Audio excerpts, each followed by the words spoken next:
Hey smokers, Brian from McHugh's Barbecue here. And it's 4th of July weekend. And for us, that means two things. Coddling a 100-pound bulldog who doesn't like fireworks, so I apologize for that. And brisket. Normally, when I do a brisket on the 4th of July, it's salt, pepper, garlic, Texas brisket. This time I'm gonna do something a little bit different. Wife and I last week were at the farmer's market in Puyallup, and we found these rubs. They're all natural, no chemicals, no preservatives. They taste fantastic. They smell great. So this year, I'm gonna try them on the brisket, see how it goes.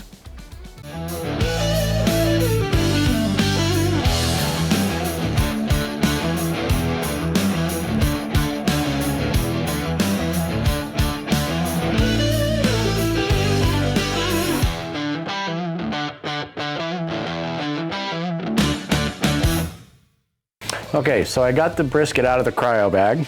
I'm gonna flip it over and I'm just gonna give it a quick backyard barbecue trim. This is just home cooking, nothing fancy. Everybody has their own way of trimming a brisket, and this is what works for me.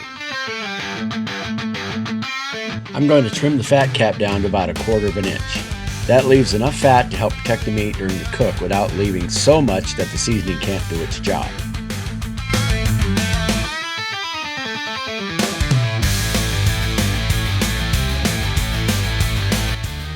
Next, I'll remove any loose pieces of meat or fat because they're usually just going to dry out or burn. I'll trim away any silver skin since it won't render, and then I'll round off some of the thinner edges and sharp corners of the flat. Those thinner pieces tend to cook faster than the rest of the brisket, so smoothing everything out helps it cook a little more evenly from end to end.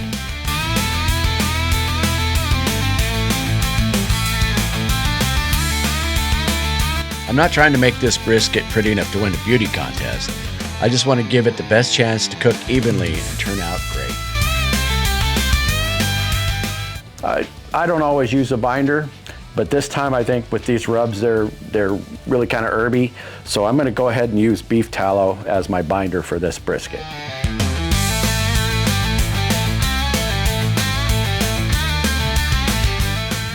The first rub I'm going to apply is, I should probably explain who this is from. This is from a company called NA11 Everything Rubs, and they're out of Sumner, Washington. They're, like I said before, they make all natural, no chemicals, no preservative rubs. They're online, and their link will be in the description of this video.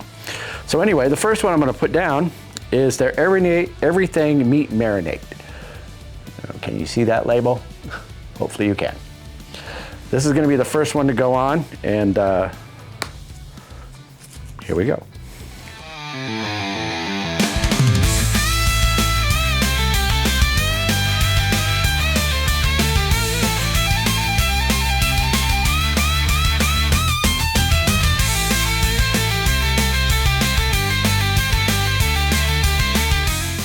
So the next of their rubs is, and you can tell there's no chemicals in this because it's clumpy, is their Everything Nashville Rub and Seasoning. And this stuff, it's got some heat to it, and it tastes fantastic. So let's apply this a bit.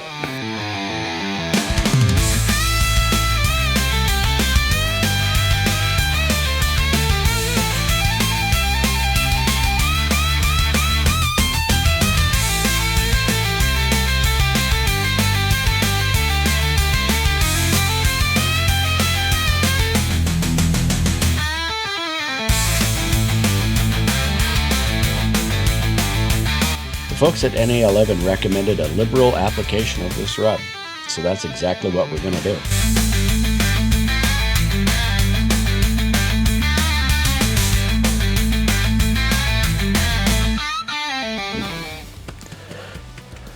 I'm going to let this sit and sweat a bit, let these flavors combine and soak in a little bit, and then I'm going to put it in the refrigerator for a nice little nap, and I will see you guys around 9 o'clock, 9:30.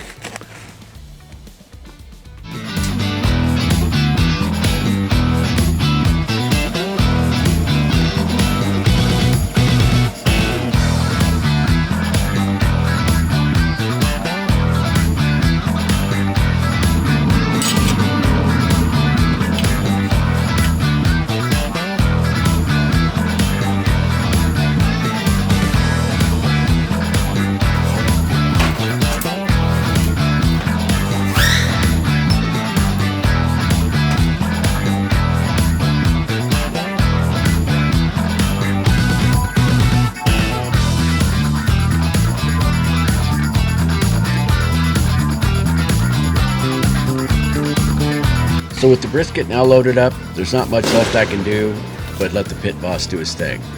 So I'm gonna let it smoke overnight and then I'm gonna go see if I can get some sleep. All right, it's 5 o'clock in the morning. Let's see how she's looking.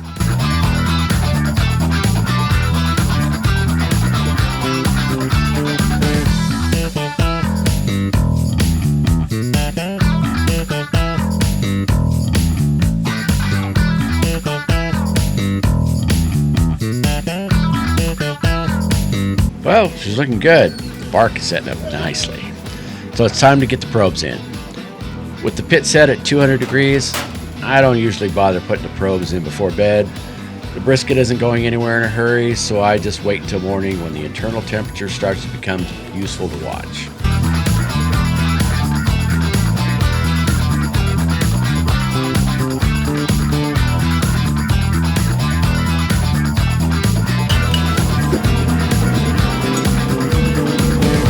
Yeah, this bark is still sitting up nicely, and I think all it needs right now is a little light spritz. The spritz I'm using is a 50-50 mixture of red wine vinegar and water.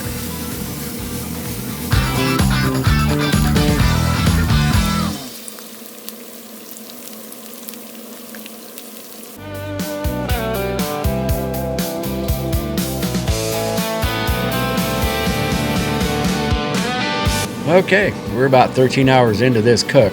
We've reached what's called the stall. That's where the brisket's temperature really starts to slow down. For me, that's the perfect time to get it wrapped.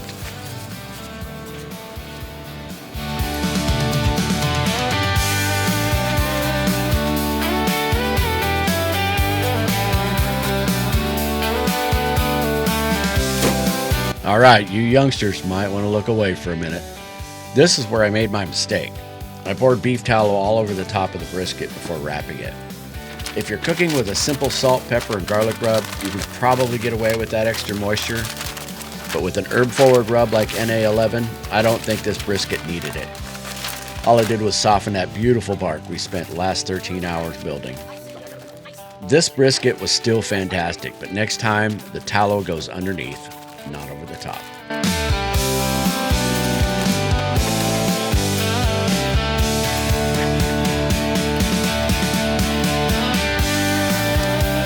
Well, we've reached our final cooking temperature, so it's time to pull the brisket. Apparently, we forgot to hit the record button while I was checking it for probe tenderness. And you'll just have to trust me when I say it was right where I wanted it.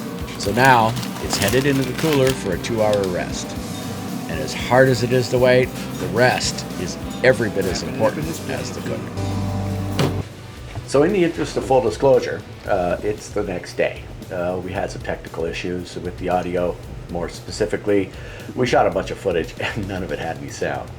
So we decided to move on because right as we got that audio problem fixed, my neighbors decided that was a good time to go ahead and start their fireworks displays.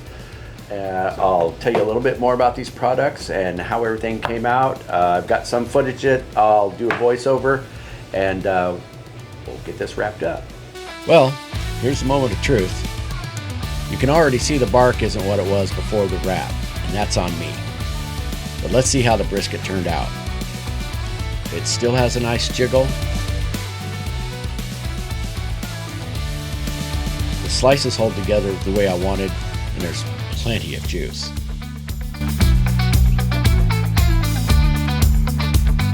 The pull is just a little more resistant than some folks might expect, but that was intentional. I knew I wanted leftovers for brisket chili the next day, so I pulled it exactly where I wanted it. And even though I sacrificed a little bark, the brisket turned out absolutely delicious. So before I go, just one more reminder, check out NA11everythingrub.com and check out their rubs. They got a bunch of different ones. These are just the only two I've tried so far. I'm going to probably try the rest. I'll put a link down in the description. Thanks for watching, you guys. Smoke on.